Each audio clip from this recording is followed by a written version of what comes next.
Viewers, SS Siraj solution এই চ্যানেলের পক্ষ থেকে আপনাদের সবাইকে স্বাগতম। আজকে যে গাড়িটা দেখতেছেন হার্ডটপ জিপ টয়োটা, এই গাড়িটা এসি কাজ করলাম। এই এসি সুইচটা সমস্যা ছিল, এই সুইচটা ই করে এইটাই সুইচ দিয়ে আর্থিং এই সুইচে আসছে।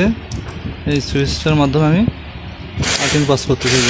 এই লাইনটা গেছে আমার অটো সমস্যার সুইচে, এইখানে আসছে। এই অটো থার্মোস্ট্যাট সুইচে আমি আনছি এই তারে না, এটা গেছে লাইনটা আসছে অটো থার্মোস্ট্যাট সুইচের মাধ্যমে। এই লাইনে আউটপুট আসতেছে, আউটপুট যাচ্ছে কোথায়? এই যে প্রেসার সুইচে, এই যে আসছে অটো থার্মোস্ট্যাট সুইচের মাধ্যমে আসছে এখানে। আর একটা লাইন এখান থেকে রিলেতে চলে আসতেছে, এই যে এটা মাধ্যমে আমি প্রেসার সুইচ এবং রিলের মাধ্যমে আর্থিং দিচ্ছি। আর্থিং দিয়ে ডাইরেক্ট দুটো পজিটিভ দিচ্ছি, এই যে এটা পজিটিভ আছে 12 ভোল্টের, দুটো পজিটিভ দিতেছি, এটা আর্থিং আর এটা আউটপুট।